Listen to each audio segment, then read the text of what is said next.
Allow me to begin this tale with some folklore from my homeland. The creation tale for the Skeld, if you would, something that is held as a sacred story for the Skeldian people. According to myth, this world was once barren, desolate, and lifeless, as that was how the dragon gods made it.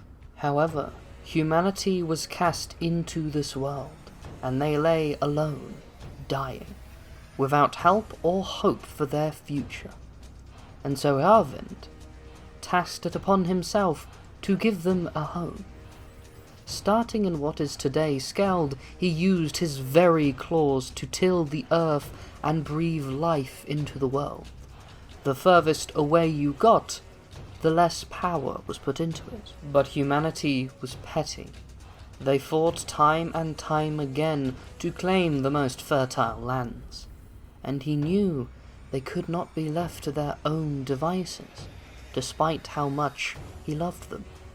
And so he birthed two sons, Hjalgund and Fjorgund, who in turn birthed the race of dragons known as the Iron Wings, the protectors of humanity. After this, he returned to the stars, but never removed his ever-watchful eyes over the worlds of man, and sometimes interfered whenever he deemed it worthy. And the Skald were his prized people. This tale, though fanciful and symbolic in most ways, was the tale I was told as a boy. My mother, back when she still tolerated my presence, used to read me these tales before I was tucked into bed at night as a young lad. These were the tales I grew up on, and I still, in some way, believe them, though I have very much grown out of believing they are literal tales. I do understand that they are supposed to be taken metaphorically, but I still hold to my faith of the dragon gods, and worship Haervind as the main member of my faith.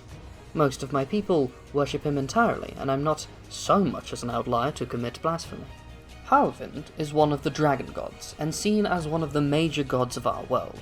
In Skald, he is seen as the head of the pantheon of the dragon gods, while most places see Mjor, the sun god, as the head of the pantheon. Regardless, he is usually credited as the god of justice, law, fertility, and sometimes nature. Fertility being one of his major epithets, as he is credited as creating the fields of wheat that are oh so important to the Skaldian way of life, and how they accumulated their power on the continent. It is no surprise then that the Eastern Vard, home to the most fertile farmland, is the most religious part of Skaldian land, and in some places it is near monotheistic, where worship of Harvind is the only one commonly taking place amongst a working-class household, especially among the farmers. Followers of Harvind have many core tenets, with pride for one's homeland as well as a strong sense of law and justice being very important. There is also the core value of family values, as they are commonly associated with him, given that he is the only god that has a family of his own. They are of course from very dubious origins, given that he is the only parent of them, but he does have two sons, as well as many grandchildren under them. The fertility and nature part of his aspects are credited almost only within Skaldian lands, given the origin myth he is associated with, but all places that do worship Harvind have him as a very loving and caring god, especially when compared to the others. Most of the gods hold humanity with scorn, some are just indifferent, and some flat out do not even care about their existence. Harvind, supposedly, loves us all, and is the only god with a very positive reaction to humanity.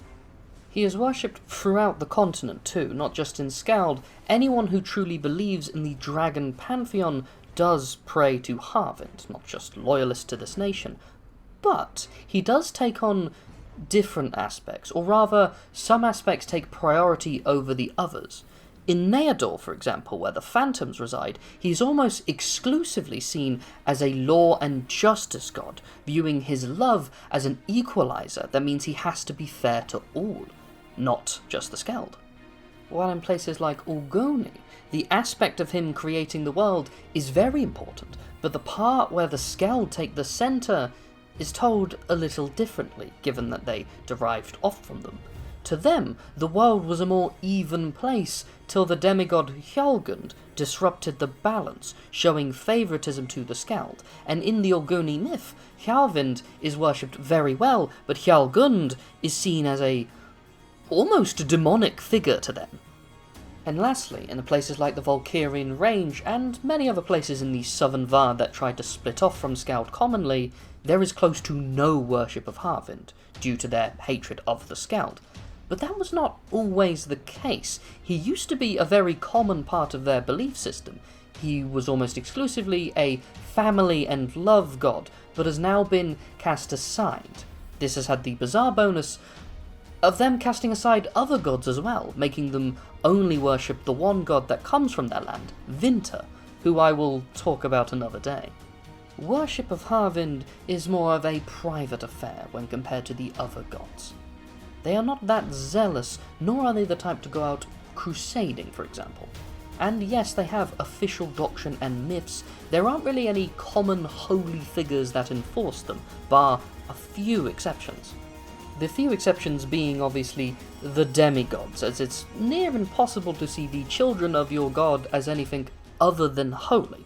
But the title of king and queen are also seen as holy figures. According to myth, Harvind is the one who specifically picks the queen, which makes our current political situation, the matter of the queen's death with no appointed heir, not only a matter of state, but also a matter of faith. Some even view the council's reluctance to appoint a new queen a matter of heresy. As the myth goes, Harvind appoints the queen, who is the wisdom of Harvind in human form and guides the Skeldian people, while the king serves as her protector and sometimes advisor. This is also why the Skald's rivals do not use the monarchical titles of king and queen. The crown of Jarlontir, for example, has a title that is very much akin to a king or queen, but do not use this word despite them being another autocracy. This is mostly because they do not hold any reverence to Harvind and so do not respect the titles. Out of all of the powers in the dragon pantheon, Harvind is the most commonly prayed to in your day-to-day life, at least I would say that. Not for any major life-altering prayers like asking for wealth or any offering before a battle, more so your morning prayer or what is said before a meal, thanking him for the family and what has been provided for them. That being said though, he does sometimes lend a hand and answers prayers he sees fit, as well as give supernatural benefits, and that is almost always when it comes to tales of love. There is a myriad of minor tales I could tell to make this point, but I'm going to tell one of my favourite tales of Haervind's intervention, the one of the Western and Eastern Star, also known as the Tale of the Star-Crossed Lovers. This is a tale of two dragons of different species, the Ironwing Jornenbald and the Bloodchaser Hjaltenbald, who grew a bond for each other that was said to be unbreakable despite their species' natural hatred for one another. They met each other when they were considered very young, both being outcasts from their own groups, and bonded shortly after fighting each other, believe it or not. But they had grown old together and had spent almost the entirety of their lives together. Unfortunately, other dragons saw this bond and grew disgusted by it, sought to kill the pair. While they were attacked, the Ironwing used their own body to protect the one they loved, sacrificing themselves in the process. The Bloodchaser, after avenging them, wept, knowing they were fated never to be together again, not even in the afterlife. At least, that is what they thought. For Harvind saw this display and could not let it stand, and so he grabbed the very soul of this dragon and brought it to be with their partner, so that they could be together in the afterlife. This had the bizarre effect of having Hjaltenbald's body turn to stone given its soul's absence, where it was moved to the Royal Academy in Skald, where it remains to this day as a statue in the grand entrance. There are many aspects of Harvind, given he is a very important god. Some view him as the most important god. It is for this reason why his epithets are many and his worship different. But his love is always the key part of his nature. There is justice and law and nature, as I said, as well as fertility, but love is the core tenet behind Harvind. Thank you for listening to my tales. I am the Ashspawn. Feel free to leave a like, comment, or subscribe. It would really mean a lot to me. But, till next we meet, fellow traveller, have a good day.